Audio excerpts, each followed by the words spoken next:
And I'm going to say good morning again. All right. So I don't know if Zoom has made some changes. Every morning I've had different issues with recording and how things are looking. So I'm not sure, but this morning it was just pop up after pop up. So hopefully it looks like it's recording now. Good morning, Rose. I love that you're here. So I'm taking it that David is doing well. He's doing better. He's not doing real well, but he's doing better. All right. He's home anyway. Good. Well, we'll be praying that today becomes better and that the healing process will continue. Mm-hmm. Thank you. Happy to have you here. Good morning, Monica. Good morning, Alicia. And we've got Jonna, who is my mama, Patty, Christina, and anybody that watches this replay, just want to say good morning to all of you. See if I can move things around just a little bit so I can see everybody. I like to see all y'all's faces. A few of you, I can't see your faces. So if you are able to at some point to show us your face, please do. And if you can't, it's okay. You can stay on here without showing your face, but I do like to see faces. Alicia's driving. All right. So y'all, we are on day 5 and I am super excited about this morning. However, I didn't wake up feeling excited. Whoever wakes up with negative thoughts and feelings. Am I the only one that wakes up with the mind just going and going and going and not always good? Well, if I'm the only one, I'm happy for y'all. I'm actually going to grab my oil of transformation. If you have an oil with you and you would like to grab it now and anoint yourself with it, feel free. But this morning was one of those mornings, and I can't say that the last couple mornings have been that. And like Monica yesterday, having a headache, when I woke up, I kind of had that headache feeling, and lots of thoughts. So if anybody's on Instagram and ever watches reels, like there's this one going in right now and it's like thoughts that are going and they're like popping all these different thoughts. That's how I felt this morning. And some of the thoughts I'm going to share with you today is the 1-year mark since my book was published. Okay. So my youngest last night was laying here on this table using this machine right here, getting some PT done in my office here as I was working on my vision board. And right over here, there is a picture of me and some of my books. And he said, "Are you still selling your books?" Because he's one that has helped me in the past, put them in the envelopes and all that, right? And I'm like, well, they're still for sale. But I haven't sold any in a while. And that's all he said. He didn't ask any other questions. We didn't have a longer discussion about it. But those words were what was going through my head this morning. And instead of feeling like a success for the hard work, 10 years of hard work and then doing it, okay, this morning I felt like a failure. I have a box of books sitting in my office. And then I started thinking about all that, I didn't do last year. And my thoughts just continue. When we get into that habit of those negative thoughts, they just keep growing and growing and growing. And then I was like, okay, Shauna, stop it. Let's think some positive thoughts. Let's think about all your successes. And I started going down that, but like I said, once you get into this negative, like sometimes they just start popping up again. And I started thinking about this day, this specific day last year, and how awful it was. Okay. Looking back, it was a transformational day, but at that time, that moment, that day, it was awful. Ever have any of those days that you can like look back and go, that was a life-changing day. But when you're going through it, it sucks. Okay. And so, I'm thinking about that. And here's the thing. I knew months and months ago that I wanted to make today a day of celebration. I even have the word celebration on my Google Calendar. Okay. So I started going there, y'all, like, let's get this positive, right? Let's not think about last year. Let's think about what we can make today to be, because we can make today whatever we want to make it to be. And so I started thinking, okay, on my calendar last night, when I was looking at what I have for today, it says celebration. Y'all, what do you think about when you think about celebrating? Can anybody tell me? Someone unmute yourself and tell me what you think about when you think about celebrating. Sugar. Thank you. I'm not the only one.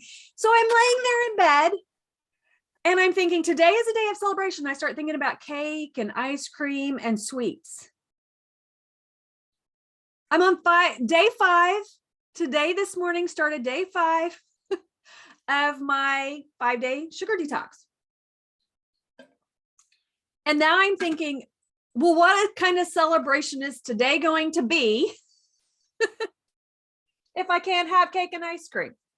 Now, I didn't just start thinking about that this morning, y'all, because here's the thing. I planned to celebrate today over a month ago, seeing a movie that is from a book that I have read a couple of times and I love. It's called Redeeming Love. Has anybody ever heard of the book Redeeming Love? Okay. Well, I never thought they would make it into a movie, so much so that my daughter and I wanted her to read that book like in high school, like her senior year after she graduated. And she is not a reader. She doesn't really care to read. She goes, I'll watch the movie. I go, Emily, they're probably never going to make it a movie. And here it is 3 years later, and they've made it a movie. So a day that I was on Facebook or whatever, this trailer came up and I'm watching it. I'm getting chills. I have no idea at the beginning. And that Redeeming Love book came in my mind. I'm like, oh, that's what it reminded me of. And then I realized it was Redeeming Love. They made a wonderful trailer. And so I looked up the date of when it was coming out, y'all. I went to my calendar and I'd already put celebrate for this day because it was going to be the 1-year anniversary of my book. And I was talking to some friends that we had read the book together, that like the second time I did it and kind of did a book study.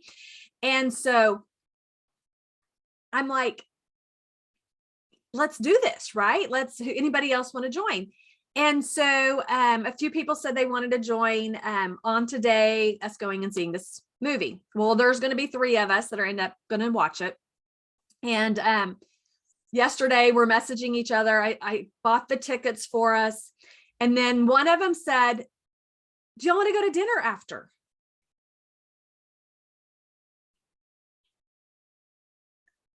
It's one thing, right? Y'all, sugar detox at home when you have everything under control. It's day 5. Day 5, I just said yesterday, is our hardest day when we are trying to make a new habit. And I'm like, y'all, I'm on day 5 of my sugar detox. And they said, you can pick out the restaurant. Okay, sweet, right? So here's the thing. This morning, am in bed, negative thoughts are already going. I'm thinking celebration. I start thinking of sweets. How can I have a celebration without sugar? Yesterday, I knew I needed to set myself up for success, so I get to pick out the restaurant. Today's topic is not going to be on beliefs and not our thoughts, but I want you to know what a big impact they have on us reaching our goals. Which does bring me to this morning's topic. Okay. And that is habits. Because we all have habits. I already shared, and maybe Christina has the same habit, that celebrations usually have sweets. That's a habit. Okay. Some habits serve us. And then there's some habits that don't serve us. And then there's neutral habits, right? Sometimes it may serve you and sometimes it may not serve you, but it's kind of neutral. Here's the thing, a habit that I've had for a few years, and I write about this in my book, served me this morning to get me out of the negative thoughts and excited to share with you about habits. Okay. So who's ready to talk about new habits? Someone tell me a morning habit they have. Like you do this automatically 90% of the time. No need to judge it before you share it. We're not judging you on it. I just want to hear a habit that is just automatic and you naturally do it.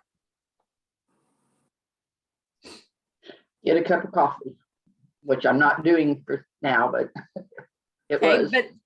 But that's been a habit for how many years?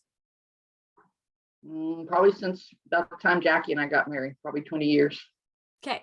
So for 20 years, you've had a habit of having coffee in the morning. It's just automatic. You don't like wake up in the morning and think, am I going to have coffee this morning or am I not going to have coffee this morning? It was just automatic. Okay. Here's the thing about habits. They make life easy. Who likes easy? Our habits are just that, they're habits. We don't have to think about them. We just automatically do them. Now, I have a morning habit that I've had since about the 4th grade. Okay. It's brushing my teeth.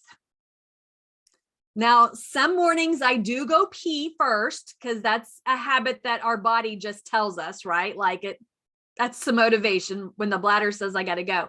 But I would say about 50% of the time, brushing my teeth on the way to the toilet, like that's the first thing that I do. It is automatic. I do not think about it. It's just, I walk to the sink. I don't even have to have my eyes open. I put the toothpaste on my toothbrush and I brush my teeth. Okay. Now I'm going to share that we all know we need to brush our teeth, right? We probably were told by our parents. I've got a mother here on this screen that, she told me to brush my teeth.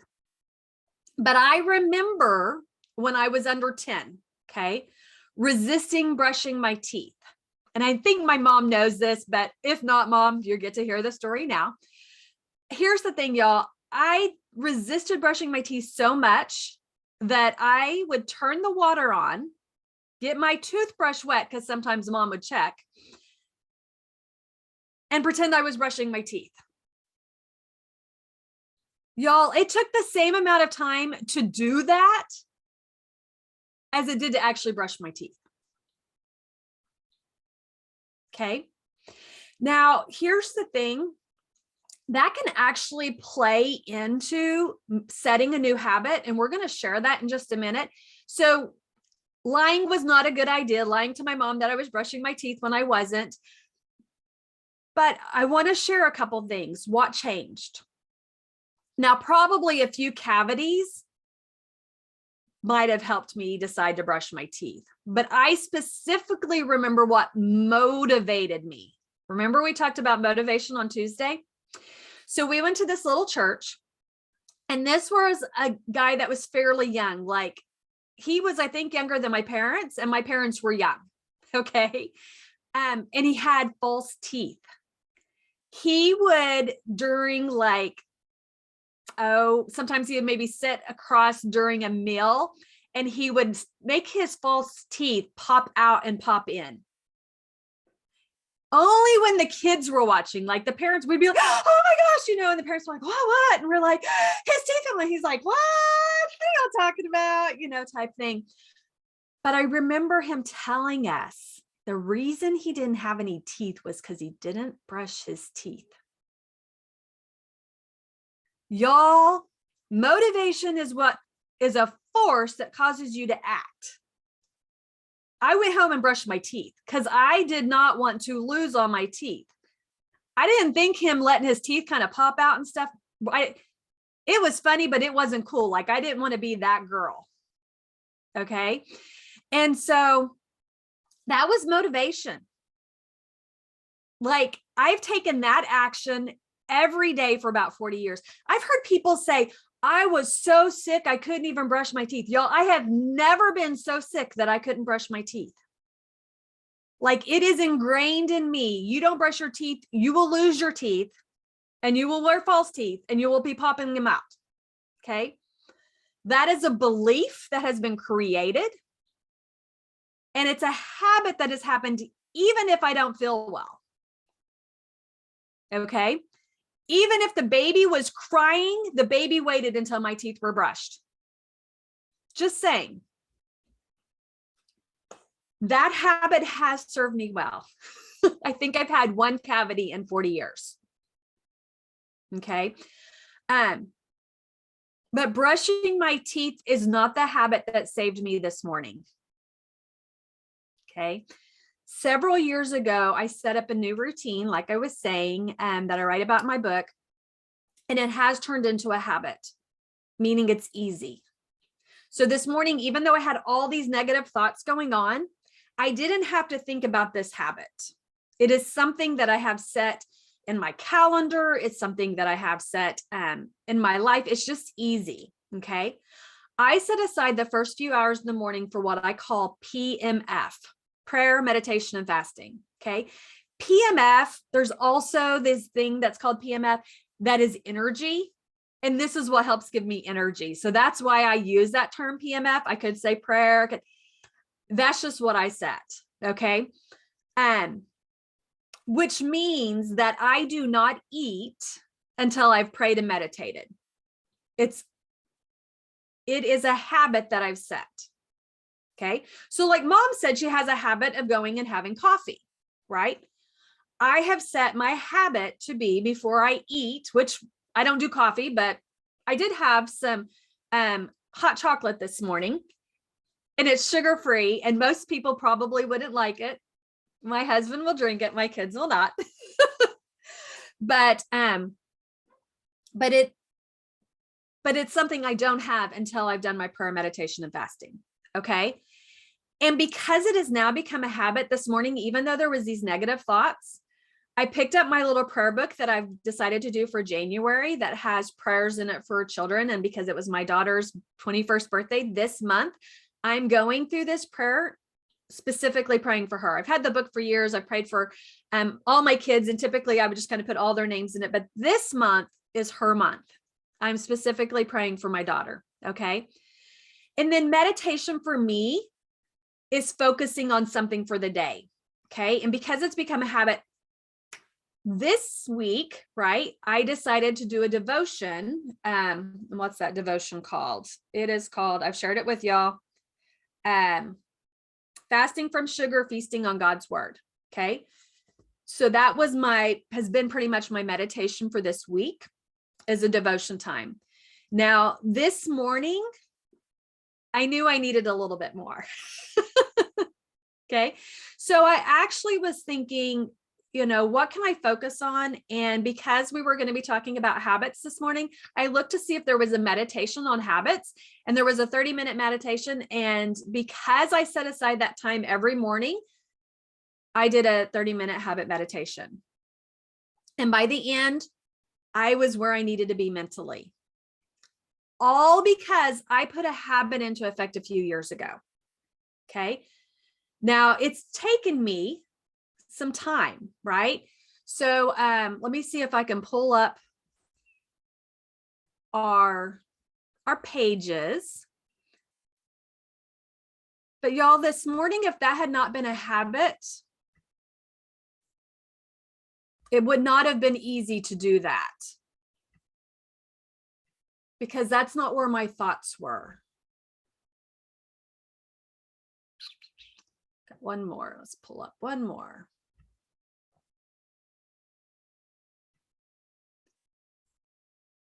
And so I want us to be thinking,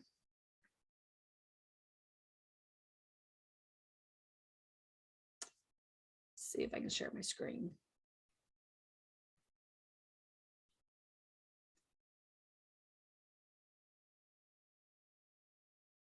I had one more that I wanted to share, and it's not popping up. Let me see if I can pull it up real quick.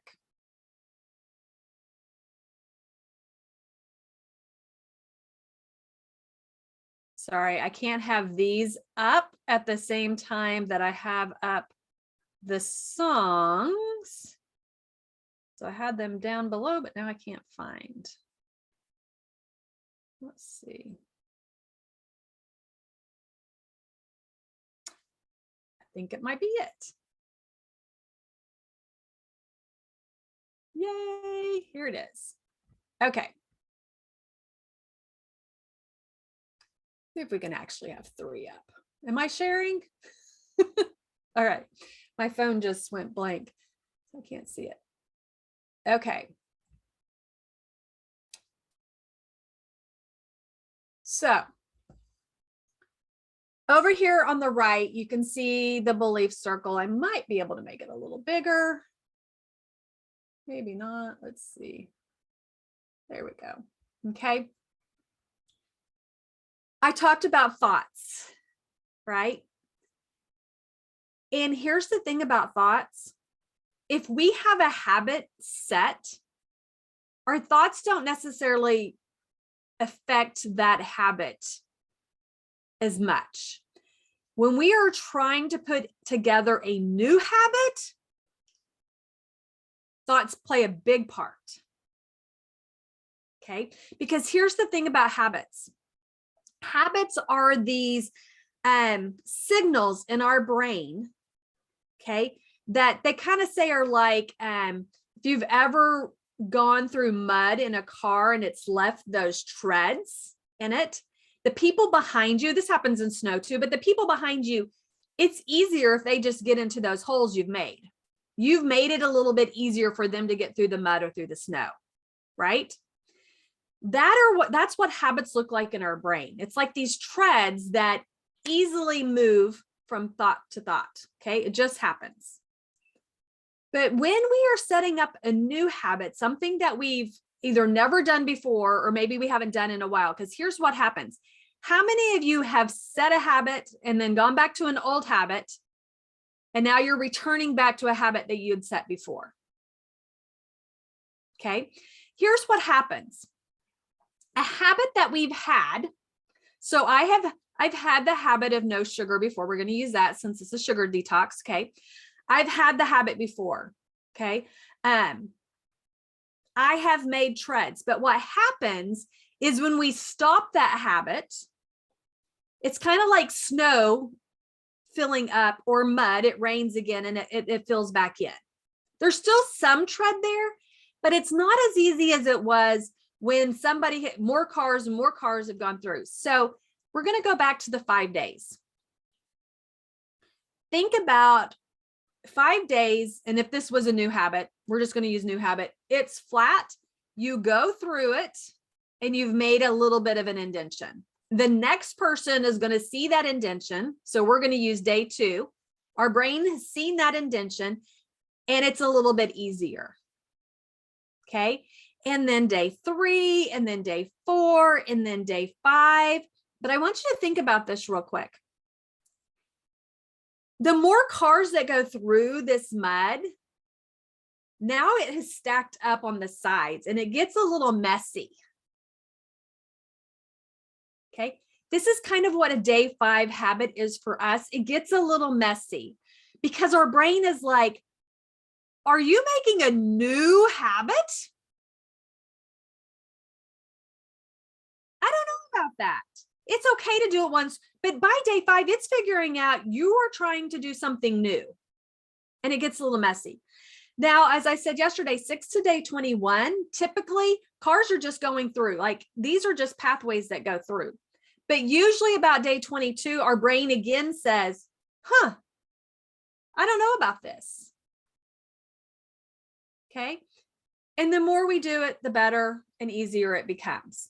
If you've done something for a year, pretty much every day, 90% of the time, it just automatically happens. Because of the habit that I have set, 40 years of brushing my teeth every morning, that is easy. I don't think about it. Even when I'm having a really, really bad day, I brush my teeth. Because for the last couple of years, every morning I've set aside a couple of hours for PMF. It's easy. I don't have to think about it. It's just automatic. Okay. But because the last 6 weeks, sugar has been a part of my habit. Okay. And it had been a habit for 39 years before that. It easily saw that road, started going down it, and there I was, right? So our thoughts lead to our emotions. I had thoughts this morning. I had emotions this morning. I had feelings about this specific day. There's these beliefs, internal beliefs, that a celebration is not a celebration unless you have something sweet, which led to thoughts that led to emotions that led to feelings. But a habit is right there on that action, and the thoughts, emotions, and feelings do not play a part. It just automatically is an action. You don't have to be motivated. You don't have to be inspired. You just do it. Okay. That's what we're going to talk about today. New habits that we can set. Okay. So I'm going to set aside this one here. And if you have your cup of transformation from yesterday, I'd love for you to look at it, because how we're going to fill up our cup of new habits is we want to look at the transformation we want to make, because we want this to be easy. Okay. I'm not saying it's going to be easy for the first 5 days, 22 to 62. At about 63 to the first year, it's going to get easier and easier every time you do it. After a year, it's just kind of automatic. But we have to know what habits are going to help us reach our transformation. And here's the thing. The other things that we talked about this week, like motivation. Remember when I talked about brushing my teeth? Y'all, I resisted it. I fought it. I pretended to brush my teeth until something motivated me. Which is why when we are setting a new habit, you may need to find something that's going to help motivate you on a daily basis to do that habit. We talked about inspiration. You might, on a daily basis for the first 63 days, need to be inspired to take that action that's going to build a habit so that it gets easier. But you have to know what habits you're going to do on a daily basis for it to happen. So that's what we're going to work on. Okay. I want you to look at your cup of transformation, and I want you to pick out one thing that you are ready to set a new habit for. And I say that you're ready because here's the thing. If you're not ready to set this new habit, you're not going to set the new habit. Okay. And all you have to do is be ready. And you can take it one day at a time, but you need to be ready. Okay. So think about the things on your cup of transformation. And we're going to start filling out our cup of new habits. Now, what I did, let's see if I can, I guess I can just move this over.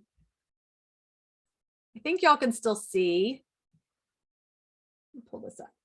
Make sure y'all are seeing what I'm seeing. Yeah. Okay. So, somebody share with me one thing they wrote yesterday for their cup of transformation.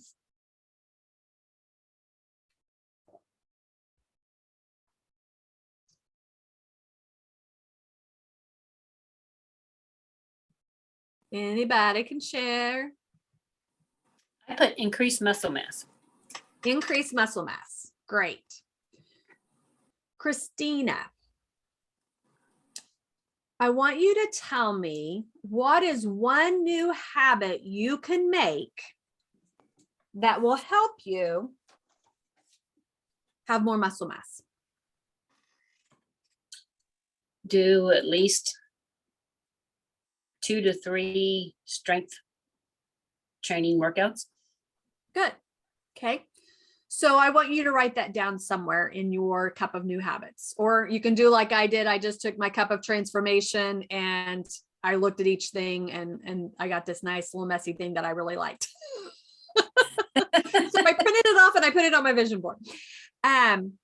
So you know that now a new habit that you could have is strength training 3 times a week. Now, is that something you've been doing? Not regular, no. Is it something that was ever regular in your past? No, I exercised regular in the past, but strength training is not a focus. Okay, so this is going to be a new tread in that brain of yours, right? Absolutely. All right. But you just said you have consistently exercised in the past. Yes. The other day we talked about having an anchor oil with an activity.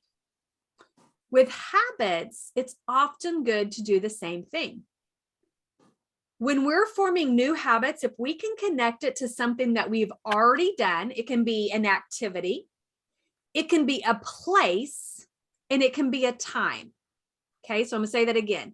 We can hook it to another activity, a place, or a time.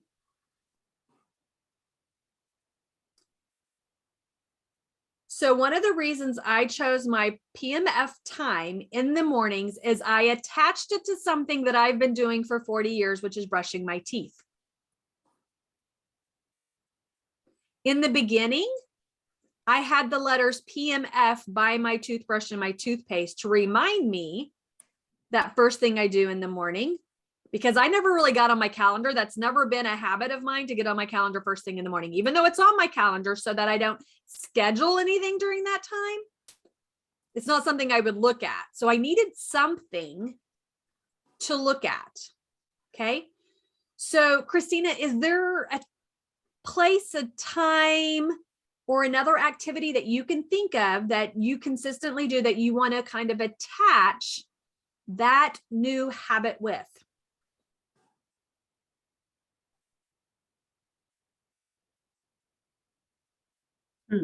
That's a good thought. A good question. So you said you've been consistently exercising the past. Has that been in the recent past or in the past? I was much better at it when I actually worked because I would force myself to get up and do it in the morning before I went to work. But since I don't leave the home for work anymore, I'm not as diligent about the time. So sometimes it's in the morning, sometimes it's not. Okay. When do you prefer to exercise? In the morning. Okay. What are you currently doing? And do you have a habit currently right here, right now, in this time that you do every single morning, or at least 90% of the time? Most mornings I get up, drink a glass of water, and feed my dogs. That's the first 3 things I do. Okay. So could you exercise right after those 3 things? Yes. Is there somewhere that you could put a note for yourself that you're going to see by the water or on the door that you take the dogs out, something to remind you? Maybe you decide Monday, Wednesday, Friday are the days you're going to do strength training, and it has an MWF muscles or something, right? Something to remind you. Yes. Okay. So the transformation that Christina is looking to have is more muscle mass. And to get more muscle mass, she needs to set a new habit because she hasn't had this habit before. There might need to be some motivation, right? Can you think of something that might help motivate you to do this 3 times a week?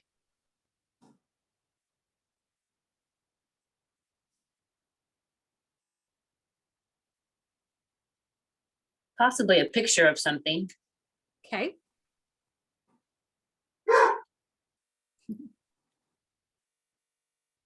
So with that, maybe you have a picture and it says Monday, Wednesday, Friday, strength training, right? That's what I'm, Yeah. Okay. So what about inspiration? What could help inspire you? Like emotionally, you're like, I want to do this strength training. What would help inspire you?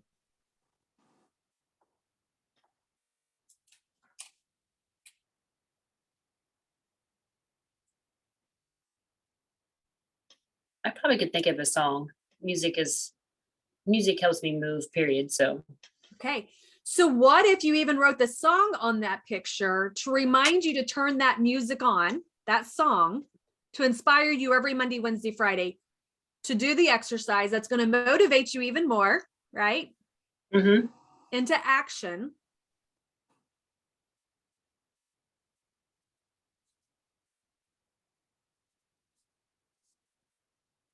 Do y'all see how that can work?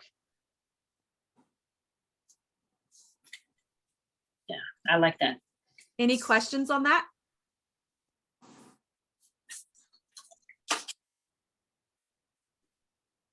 One thing I want you to look at, Christina, is your cup of transformation you did yesterday. And I'm going to use mine as an example. So I have habit number 1, prayer, meditation, fasting. That's my PNF. It's actually a habit that I already have in, so I could check that off, but I put it on here for a couple of reasons. One, I want to continue to have that habit. But what I know from last year is I grew in patience and joy, kindness, gentleness, goodness, peace. I grew in those things. I want to grow some more because of that habit that I've already set. Okay. And so I was looking at some of the other things that I want to happen. Okay. And they all kind of tie in.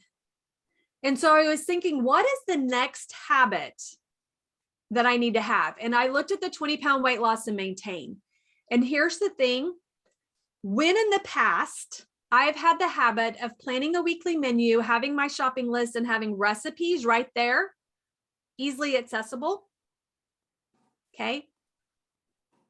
It's a lot easier to lose the weight, and it's a lot easier to maintain. So I put that as habit number 2, but here's what happened. As I wrote that, I was looking and I was like, you know what? Habit number 2 is going to help menopause with ease. Like I didn't need a new habit because I already know from reading enough books about menopause, something that I'll be going through I can't stop this from happening, right? Is that if I have the foods that are going to help nourish my body, it's going to go much more smoothly. Okay. Eating for nourishment, not emotions or cravings, right?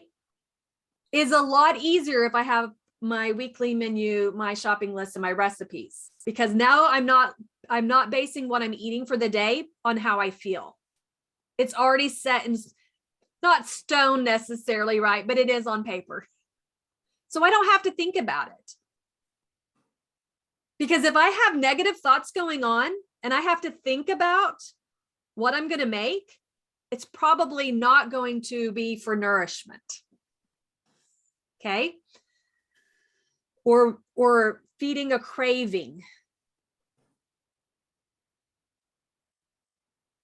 So I was like, okay, right there, habit that I've already got, adding a new habit of planning weekly menus and stuff are going to help several different things. So Christina, I want you to look on your list. You've just put together a habit plan, right? Something to help motivate, help inspire, the actual action that you're going to take. Will that increase muscle mass help with anything else that you put on that list?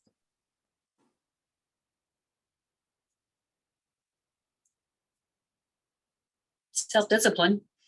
Exactly. So I have on there the same thing, right? Like if I'm doing prayer, meditation, and fasting every day, that is going to help build self-discipline, right? So I want y'all to look at what you're writing down, what you have down for your transformation. And we're going to walk through this with at least one more person. Okay. I'd like somebody to tell me one thing that they have that they want to transform in 2022.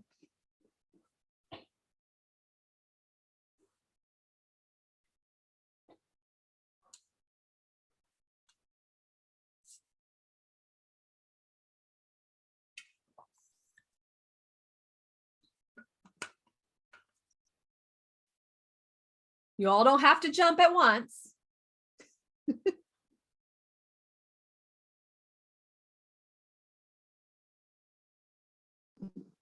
Okay, I'll go. All right, Alicia. Lose, Um, lose my same old 15 pounds and keep off. okay, I'm not, something's going on with your computer, Alicia. I can't understand you.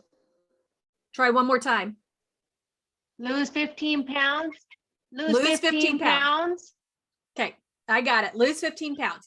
So, Yes, and maintain it. and It's maintain the it. same So 15 what, pounds. Mhm. what is one habit that you can have to lose 15 pounds?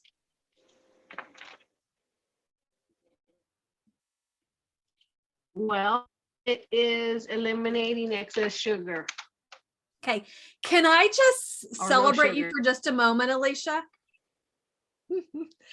Alicia sent me a text this morning and she's like, and all I could see, you know, when things pop up is, I think it said something like, I'm not sure what's going on or something like that. And I'm like, oh my, is this a bad thing? You know, I have to push the button so I can read more. She's like, I got on the scale this morning and I've lost 5 pounds.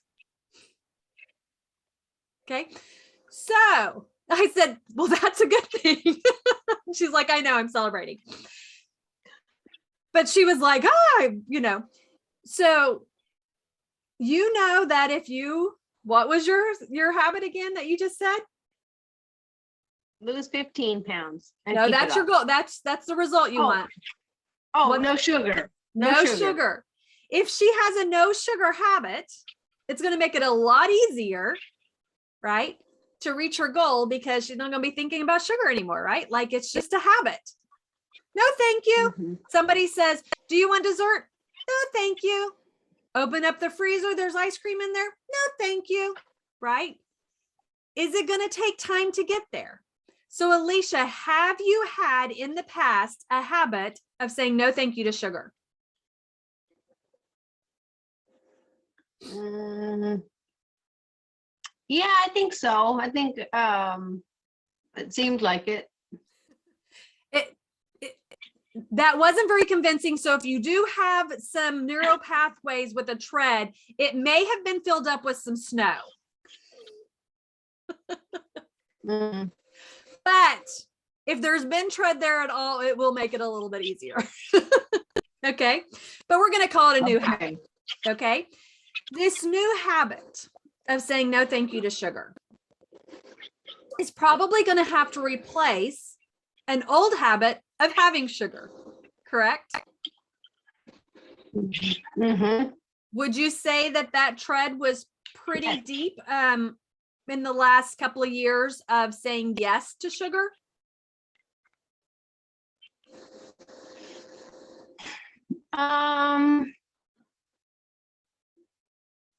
Yeah, I would say so. Okay. Can you think of a couple of times that habit, like when does that habit just occur? Like, is it an everyday thing? Like every day you just know you're going to have sugar?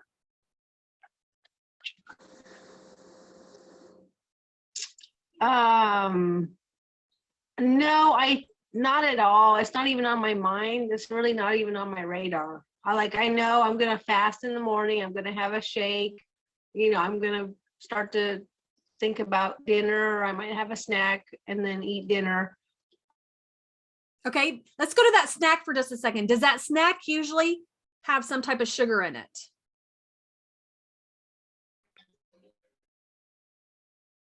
Even if it's a hidden sugar. Sorry, I lost you there for a second. Did you I hear got it. that? So my question was, you said you usually have a No. snack sometime before dinner. Does that snack usually have some type of sugar in it? And it can be a hidden sugar. It doesn't have to be like a candy bar, right? But does that snack typically have sugar attached to it? Nope, it doesn't have to. It can be nuts. I mean, it can be anything, So would you I think what say, happens is, go ahead. oh, just gonna say Oh, I think we lost her again. Her connection has, are you back, Alicia? Yeah. Yeah, it's not going through very well though. Oh, there you are. Oh, there it goes. My family loves sugar, and they really need to do a sugar detox.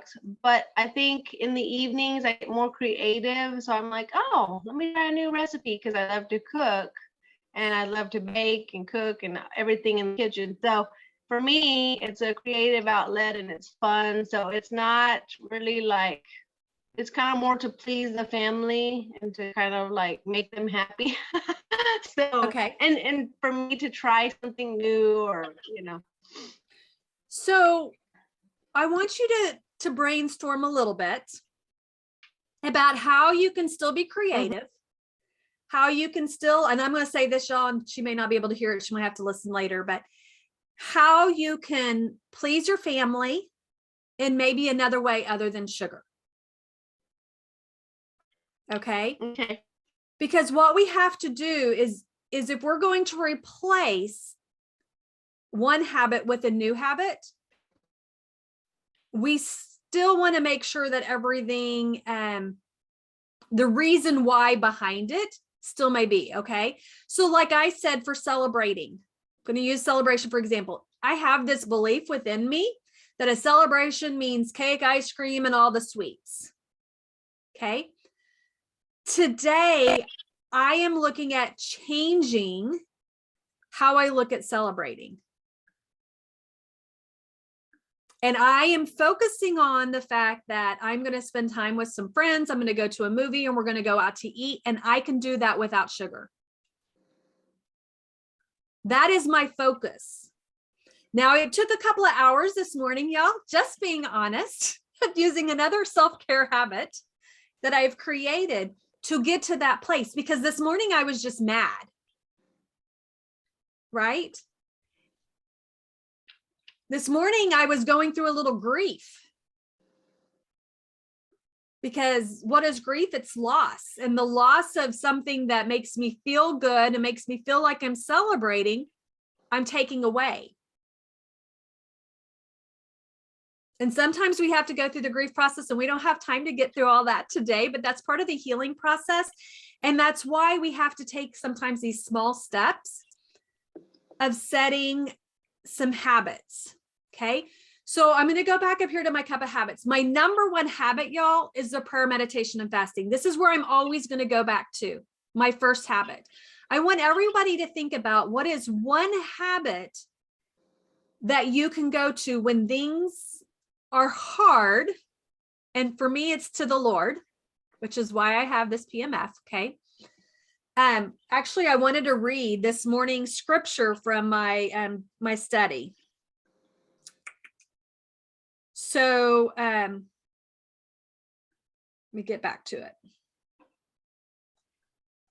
The prayer this morning was, let's see, the scripture, I should say, was Joel 2:12. Even now declares the Lord, return to me with all your heart, with fasting and weeping and mourning. I had to weep and mourn a little bit about my desire for sugar. Okay. And how I did that was with the habit I've already set, but that's my number one habit. I am going to fail sometime in 2022 when it comes to sugar, y'all. And that's okay, because I can use it as a learning experience. Day 5 in 2010, when I went on the 40-day journey that I went on day 5, I ate a little mini cupcake. I stuck the whole thing in my mouth because it just popped in easily. Nobody knew that I was doing this. You know, I didn't know I was on a sugar detox because I didn't even know what a sugar detox was in 2010. All I knew is I was doing this maker's diet that was supposed to help me have better emotions and better hormones and fix some of my issues with food that I didn't believe could happen. What I learned on day 5 by having that little cupcake was that I was a sugar addict. Okay. It taught me a lesson. It doesn't have to be a failure unless we can't learn from it. I might fail, but it doesn't make me a failure. This last year, this morning, those thoughts going through my head, Shauna, you failed, right? You're a failure. Okay. There are some things that I had planned on doing last year that I can't check off the boxes. I failed in those areas on marketing my book. But I am not a failure because I've learned, and things that I had set to do last year, I've been doing this year. Okay, I learned from it. So I want you to know there are going to be days that you are going to fail, and it is okay. It does not make you a failure unless you don't take the time to learn from it.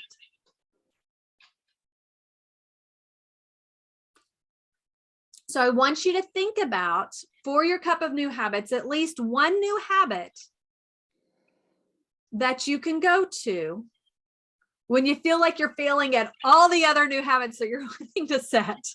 And I don't recommend setting too many at one time. Okay, take it nice and slow. So I said that habit number 2, y'all, fit a lot of different things that I had on there. Look to see if there's one habit that's going to help you hit several different parts of your transformation. Okay. So the next thing I had written on there on the left, and the first thing on the right, on the left, it was a metabolic age of 50. Y'all, sugar, like any drug, makes our bodies older. It is toxic to our body and makes us older. So as soon as I looked at that, I knew that habit was no sugar. Increased magnesium. Sugar stresses out my body. Anything toxic is going to stress out our body. When our body is stressed, it lowers our magnesium. When I had my hair analysis thing done, I know I have to increase my magnesium. And I already do a lot of magnesium, so I also need to lower my stress, which I already have inside. Okay. Lowering my stress. There's lots of stressors. Sugar is a very big stressor on my body. Y'all, my body does not handle sugar at all. As I said before, there's nothing good for anybody with sugar. Some people can handle it. It's kind of like alcohol. Some people can handle their alcohol and some people can't. My body does not handle sugar. It stresses it out. I know that here. Does that change the habits that I've made in the last 51 years of having sugar? No. Does it make me feel good for that moment? Yes. Doesn't alcohol make us feel good? Man, if I've never shot up with cocaine, but I'm going to guess that it would probably make me feel good for a moment. But the repercussions of that would really, really stink. So I looked on here and I saw that no sugar is going to help me with my metabolic age. Also, it's going to help me with my faith in action, because I know that the sugar is not good for me. But I have to take that step of faith, because I also know that if I have a bite, I'm going to feel good in that moment. And sometimes I want to go to that. Okay. I also have it on for insulin sensitivity. I want to be more insulin sensitive. Right now, I'm insulin resistant. So no sugar is going to help me reach that. Okay. No sugar. I have also on the Eat for Nourishment, Not Emotions or Craving. I have that on the low copper. I mean, you can see this no sugar habit number 3 in 1, 2, 3, 4, 5 places. Like when I was writing this, I was like, Shauna, why do you keep resisting this? Because in my head, I'm like, how long do I need to go before I can have a bite of sugar? I want to get to that line, right? But I see all the things. So that's why I was like, I'm printing this off, because even though I may fail sometime this next year, I want a habit of no sugar. I just want it to be easy, but I'm going to have to take the steps. Okay. So I want you to look at the different things. And if there's something, like one thing that if you make that a habit, it's going to help transform so many different areas, write it down.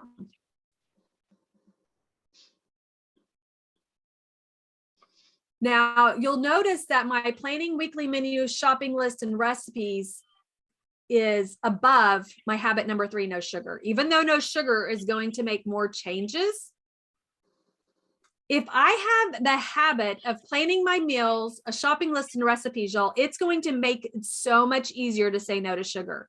It's going to make habit number 3 easier. So putting a number next to the things that you want to work on. Number 1, like I said, for me is my prayer, meditation, fasting. Luckily, it's already become a habit, but I don't want to replace that habit with something else. I don't want to take the time, my PMF time, to plan my weekly menus and stuff. I'm going to have to find that time somewhere else. Does that make sense? Because I have been guilty of changing my nutrition and replacing it with the time that I exercised. And then I might be getting the nutrition, but I'm getting flabby. And so I go, okay, I'm going to start exercising. And I stop planning my meals. And it was that time in 2010 or 2011 that the Lord said, exceptional. You need all the pieces, Shauna. You can't just pick a few. You need all the pieces.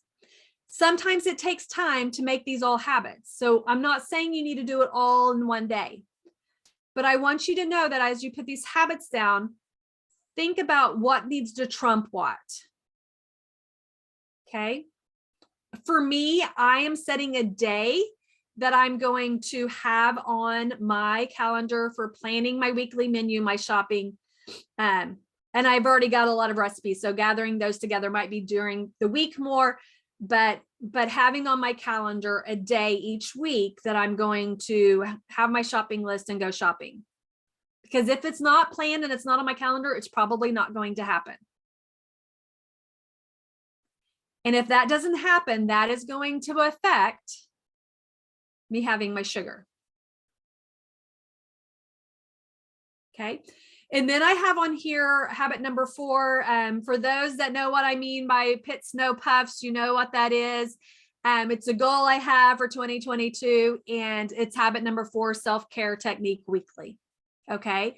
It's a self-lymphatic flow that I have learned and I've been teaching, and it's something that I want to continue, but it's not going to trump my no sugar or my planning or my prayer. Okay. So I'm giving it a number. It's something that I want to become a habit, but those other things got to be really, really easy to make that happen. Does that make sense? When it's really a habit, it's now easy, and I won't have to put it on the list. Okay. And then habit number 5, strength training 3 times a week, just like Christina said. And I am connecting that. Y'all, I love to walk. That is a habit.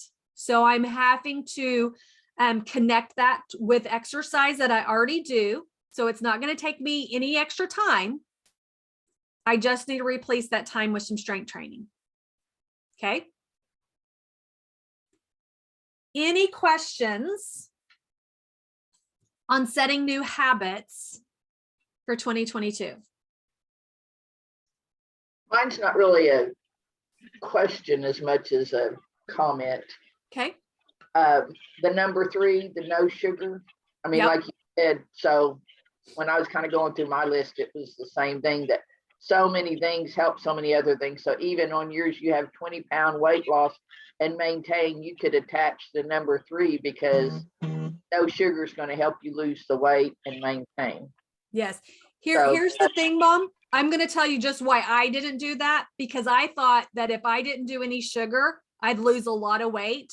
And I found that's not necessarily the case, because I tend to replace it with something else called nuts, which causes my weight to go up. That causes your weight to go up. Yes. If you eat a pound of nuts, it will make your weight go up. So that is why I have the planning weekly menu, shopping list, and recipes attached to that for me, because I know that I have a tendency to replace sugar with other things that are good, but don't necessarily help me reach that goal. Okay. Okay. But that's me. That's not necessarily everybody else. But I will tell you, when I did that first 40 days, I thought, oh my gosh, if I don't eat sugar, like I'll probably lose 20 pounds in 40 days. Like, I mean, I just was convinced, and I lost 5, which isn't bad. 5 pounds in 40 days is not bad. At the time though, I thought like every pound on me would be gone. My body does not necessarily lose faster when I'm off of sugar. There are other things that I have to do to make that happen. So, that's why I chose that, because I could easily replace sugar with something else. Okay. All right. I think for me it will help, because if I cut out the sugar, I'll cut out the sweets. And I know for me, sweets is a big weight problem. So Right.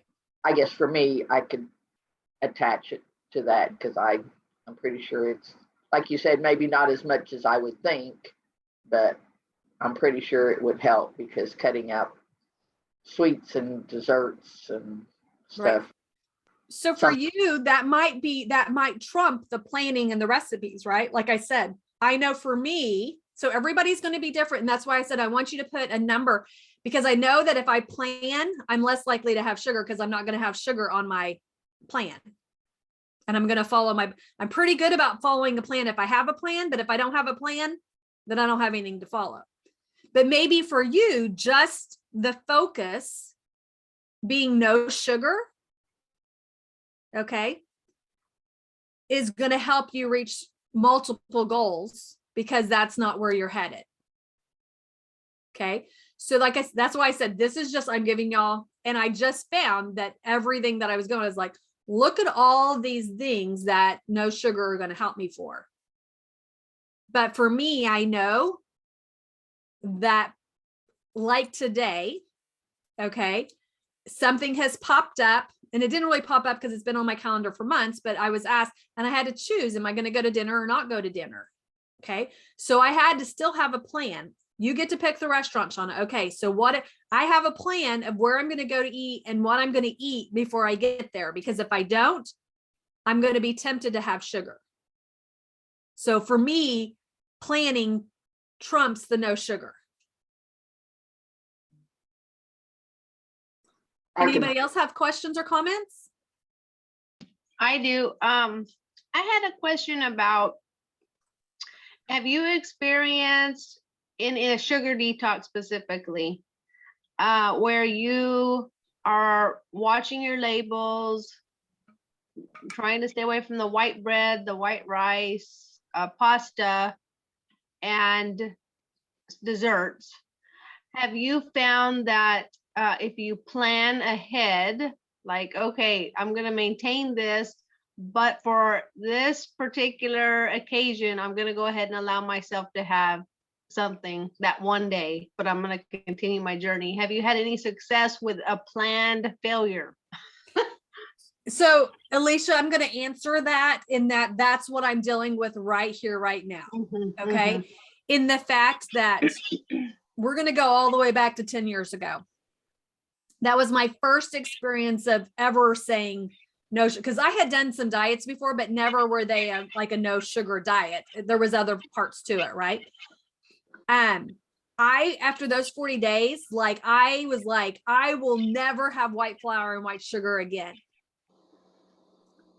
And then I had my 40th birthday, and it was a surprise birthday party, and there is a cake. What do? Y'all, seriously, I had a very small, I don't know if my mom remembers that day very well, but I had a very small slice of that cake.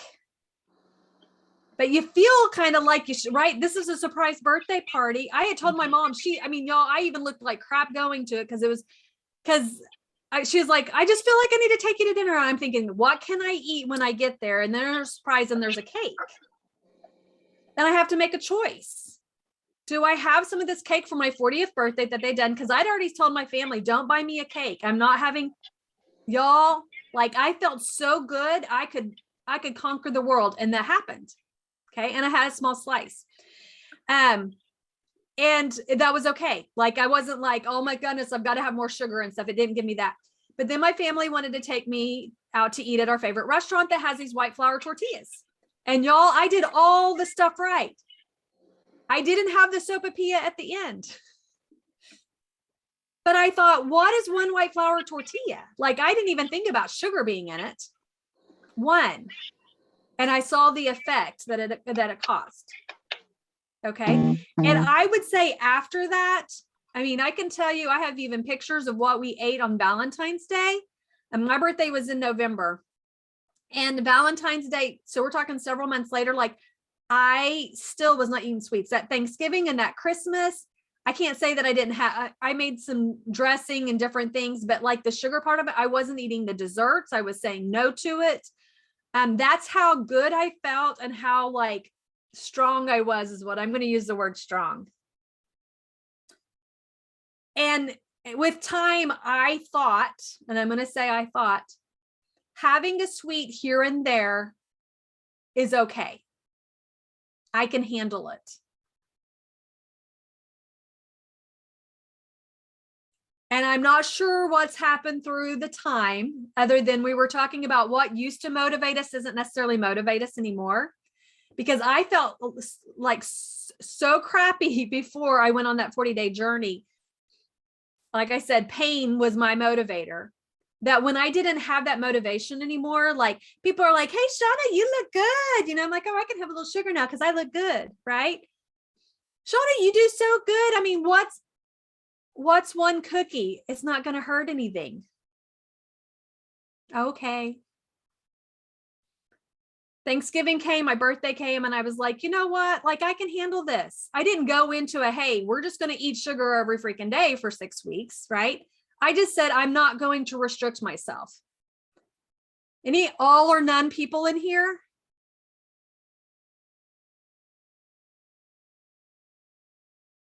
I don't want to be an all or none person, but Alicia, that is my personality. And I tend to go all or none. Can I say that one day it might not be like that, that this habit, but this is what I was thinking just recently. For 39 years, sugar, even if it was hidden, was part of every day of my life, probably. Maybe not the first year. And y'all, I'm going to just brag on my mom for just a minute. I did not grow up in a house full of sweets the first 13 years of my life. Okay. We were allowed to have 2 cookies. Even when I went to my aunt's house, who would like sneak us extra cookies, my mom would say 2. And we're talking back then, y'all, they made cookies very small compared to what they do today. We're talking the 70s. We would have ice cream, but it wasn't necessarily in our freezer. It was a special treat that you got when you went out. But even as a small child, telling on myself again, y'all, I craved sugar so much that I had a sugar Easter egg thing that set up on top of a cabinet that had collected dust, that I would go in there and lick it to get my sugar. My mom would find pink in our sugar bowl because I would take a strawberry and I would dip it into the sugar bowl to get sugar. And there were times I would just get a teaspoon of sugar and eat it. Because it made me feel good, and I would do anything to feel good.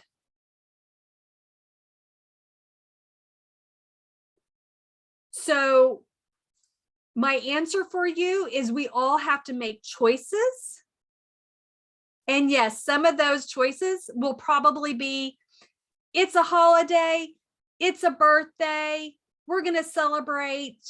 And chances are I'm going to make the choice at that moment to have something sweet, but I can tell you for days, I'm going to crave it after that. And it's not going to be easy because those 39 years treads are still in my brain.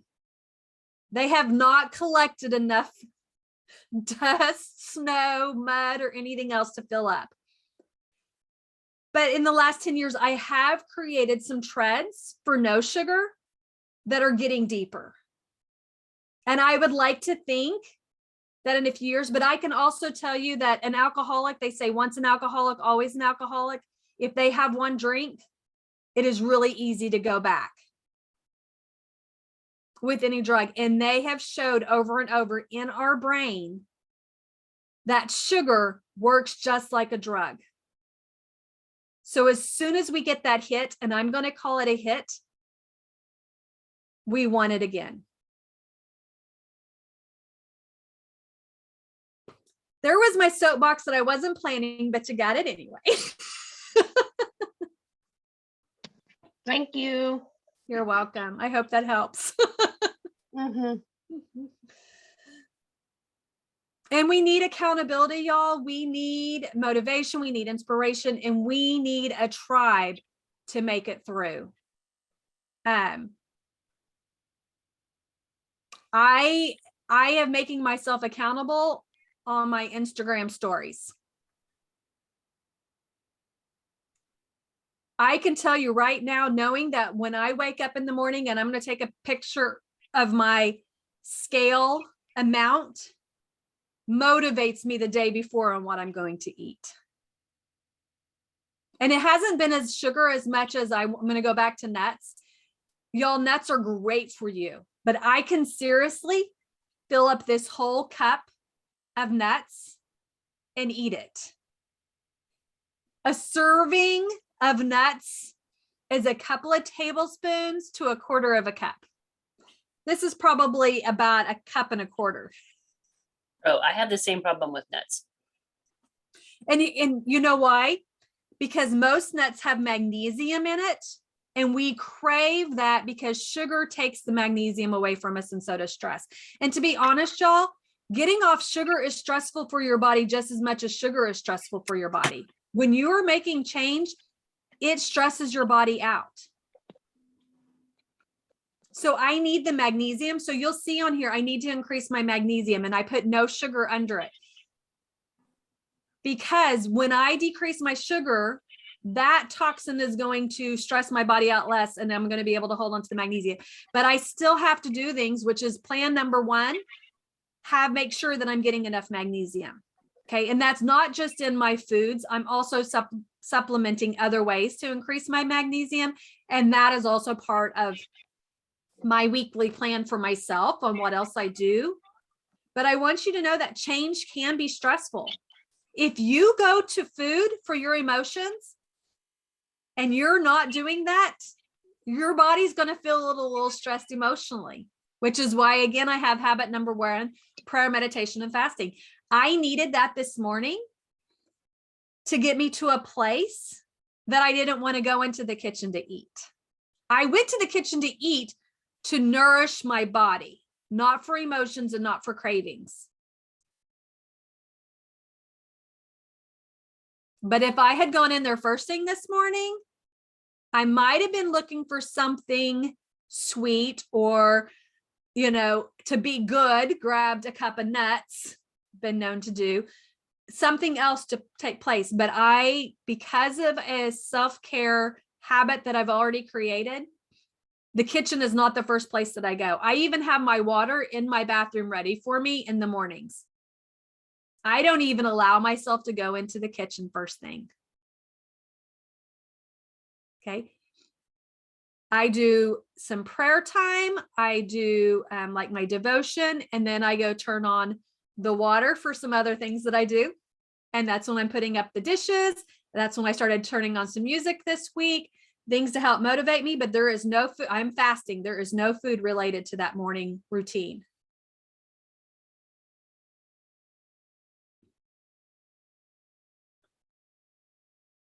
When we were on vacation, that morning routine was not happening. And as I said, I never even had a donut, y'all, but I did have other types of sweets, or, my family made pancakes. Sometimes I choose to have pancakes with them, and sometimes I choose not to. Those 6 weeks, if anybody made pancakes, I was having them, which meant, all the things that go with it. So tomorrow, well, let me first tell you your challenge. Okay. So the challenge is today for your name to go in for a SMART scale. And y'all, I am on I got it on the 14th. So what is that? A week. I've had it for a week. I love my new scale for many, many reasons. But one is it motivates me in the morning to get on it. And then for accountability, like I said, I've been taking a picture and posting it on my Instagram story or in my Facebook story to keep me motivated to get on there. But for what I need y'all to do is I will have a picture inside of the Facebook group, and I want you to put one thing that you said yesterday that you want for transformation and what habit you are going to have for 2022 that's going to help you reach that transformation. So in my case, I could write down 20-pound weight loss and maintain. Habit number 2, planning weekly menu, shopping lists, and recipes. I could just write that. If you want to write a couple of different things to help stay accountable, I'm probably just going to take a picture. To be honest, I'm going to take a picture of this and stick it on there because it's easier for me to do that. But this is what I printed off and put it on my vision board. I want to keep this close by because these are things that I've been thinking about for months now. And this can change and grow. Like I could add to it, right? But that is the challenge for today. Tomorrow is goals. And I was going back and forth, like when the Lord was giving me the things to put up on the board, I don't know, the banner, I was like, well, shouldn't goals be before habits? And he kept saying Friday. And I was like, okay. And then I realized as he's working through this, but tomorrow we're going to set a goal. At least one. You might set more than one goal. Okay. But looking at all the things that we looked at this week, we're going to pull it all together. It has been found, I want to say it's 43%, could be wrong on the percentage, but I think it's 43% of people that actually write down their goal. You're 43% more likely to reach your goal if you write it down than if you didn't. I don't know about y'all, but I need all the help I can get. Right? So having a written goal is what we're going to talk about and work on tomorrow. We're going to pull all of this together. All right. I want to thank you all for whether you're watching this as a replay, and for those of you that have attended live, I appreciate you. I thank you. And just want to let you know that I am here for you. So if you have any questions, send me a message. Send me an email. That's what I'm here for. This is what the Lord has, this is my purpose. Right here, right now, what we are doing, this is what I love to do. This is what the Lord has called me to do. So let me do my job. Okay. So if you have questions, feel free to send them to me. And I will see y'all tomorrow morning at 10 a.m. I know it's a Saturday, but for me, all days are pretty much the same, except for Sundays, depending on, sometimes we go to church Saturday night, sometimes we go to church Sunday morning. We have it works into our life church time.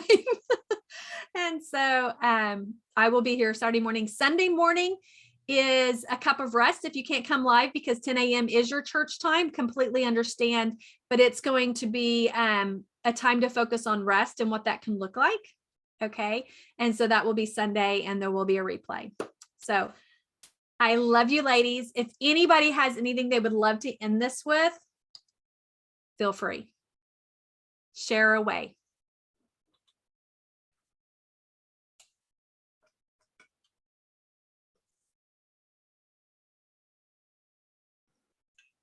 I really like your number 1, prayer, meditation, and fasting. I had put on mine that going to God first is my number 1. So that pretty much fits into when I go to God, it's prayer, meditation, reading the word. I hadn't put fasting on there, so I'll pray about that, but I can see why that would be a good one to add. But yeah.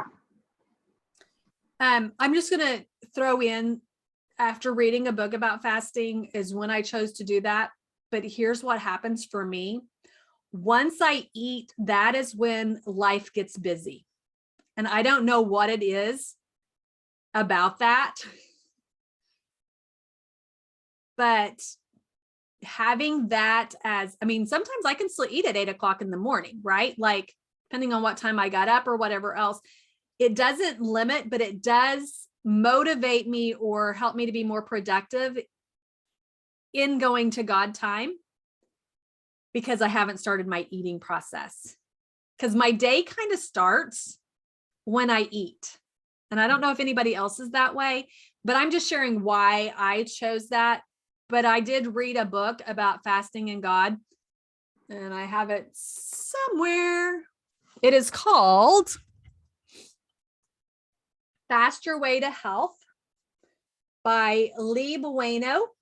And it's an older book that I've had for a long time. There's a story behind that, because I didn't want to read it, y'all. You know, when you don't want to do something, it's probably what you're supposed to do, right? But I mean, I don't know if you can even see how many, like, does anybody do the little tab thingies where you stick the little, there's so many pages in here that I have tabbed for what she said.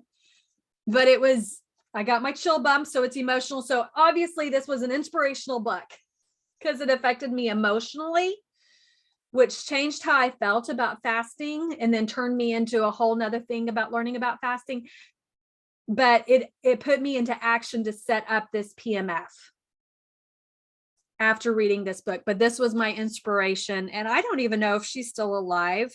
I had the book for probably almost 10 years before I read it, and it's been at least 3 or 4 years since I read it. I said it's one of those books I said I'm going to read every year, and I haven't read it again. So I probably will put that in my, actually, I'm going to do it right now. I'm going to put it with my other books that I'm going to read this year. Done. Instead of talking about it, I'm going to do it. So, but it was very inspirational for me. And she's a Christian that, like I said, it's not a new book. And fasting is a really popular thing right now. She fasted before it was popular. So, yeah. I think that's another one of those belief things. In my head, for so many years, fasting was you fasted all day long, but I'm finding out it can be fasting so many hours, or like with this keto thing, at least 12 hours. And I think some of them are up to like 18 hours a day you're fasting, and then you only eat in those others. But for me, my mindset was, for so many years, when you fasted all day. And fasting meant water or liquids. There was no food at all in fasting. So right. Well, if you read in the Bible, there's even I don't know if they use the term fasting, but we call it a Daniel fast now. But Daniel fasted from all of the king's food. He still ate, but he fasted from that. This week I have gone on a sugar fast, right? Even though I'm eating food, I'm fasting from that. And so, yeah, Mom, it's a belief, it's a mindset thing, which is why a lot of times we need inspiration, something to inspire us. That book is what did it for me. And then, like I said, that led me to other books to learn more from the scientific, because I'm also have my scientific mind that I need the proof. So that was my inspiration, but I read some other books. But yeah, fasting can look a lot of different ways. And so for me, fasting means only water in the morning, no food. But I had shared with y'all earlier in the week that around 3:30 is when I get hungry. And I've really been thinking about that, like while we were on vacation and during the holidays, like, was there something about 3:30? And then I had the hunger pains and read in my devotion about hunger maybe being a sign. And, there was the cake plate with the Bibles on it. And so there was one day that I changed up my eating times to see if maybe I could be full during that time. And what the Lord has really worked on me is, why can't you have PMF at 3:30, Shauna? What if from 3:30 to 4:30 was my prayer, meditation, fasting time also? Why does it only have to be in the morning? So, Mom, a fast could be that I choose every day between 3:30 to 4:30 not to eat. I'm fasting during that time, which means it could be a time of meditation. It could be a prayer time, a slow down time, a time again that maybe I put on my calendar, like I don't schedule anything from that time. So So changing that thought process on what fasting looks like for you. And like I said, when it comes to the no sugar, y'all, I still had like my poppy seed dressing that had a couple of tablespoons of honey in it this week. I have not limited myself from all types of things, honey and maple syrup, if it is going to help benefit. There is benefits to it. Does that make sense? I had to make that decision. Alicia had sent me a message and I'm like, there's things that we just have to decide. My family uses spelt flour. It's still a processed flour. It's not something that I'm doing this week, but I'm not going to say I'm never going to have spelt flour again, because it does affect my body differently than me going out to eat and having certain kind of flours. Okay. So when it comes to fasting, or it comes to no sugar, or it comes to planning, all these things are ideas, but we all have to make our choices and where our boundaries and our lines are going to be for it to work for us. All right. Thank you. Thank you. I love you, ladies. Thank you for being here. And I will see you tomorrow morning at 10 a.m. Bye. Bye.